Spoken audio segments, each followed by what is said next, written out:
দেশনেত্রী BNP chairperson দেশনেত্রী বেগম খালেদা জিয়াকে নিয়ে আসলে ঘন্টার পর ঘন্টা কথা বলা যায়, সেই সুযোগ তো নেই। আমার সৌভাগ্য হয়েছিল অনেক কাছ থেকে ওনার সাথে থেকে রাজনীতি করার গত 18 বছর। এর আগে আমার বাবাও যখন ছিলেন ওনার সাথে 2001 সাল থেকে। আমি খুব অল্প করে একটা কথা বলবো, মাগরিবের সময় চলে আসছে, তাহলে আমরা বলতাম দেশনেত্রী খালেদা জিয়াই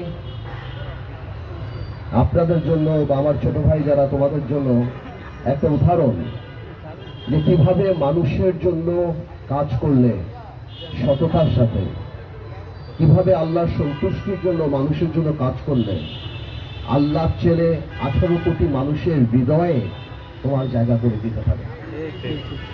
ম্যাডামের কাছ থেকে এই শিক্ষাটা আমাদের নিতে হবে।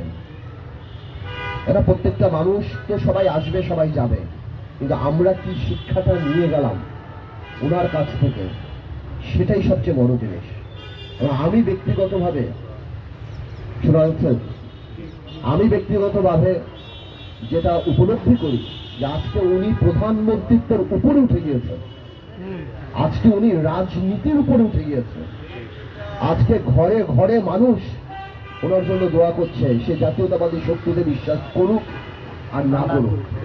এই জন্য আল্লাহ তাআলা বলে যে আল্লাহ যখন কারো উপরে রাজি হয় তখন জিবরাইল আলাইহিস সালামকে নাকি বলে দেয় কায়নাতে সকল মানুষের মনের মধ্যে তার ব্যাপারে ইজ্জত দিয়ে দিতেন। আজকে সেটাই প্রমাণ করে যে বাংলাদেশের 18 কোটি মানুষ দেশনেত্রীকে যেমনভাবে ভালোবাসে, ওনাকে যেমন উপলব্ধি করে, আজকে সেটাই প্রমাণ করে যে উনি কত সার্থক। আলহামদুলিল্লাহ।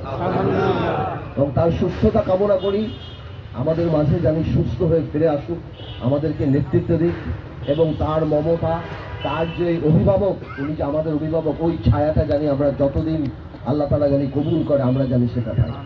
সবাই ভালো থাকো ভাই, হৃদয় থেকে দোয়া করো যাতে নেত্রী আমাদের মাঝে ফিরে আসে ইনশাআল্লাহ। আল্লাহ হাফেজ, সবাই ভালো থাকো।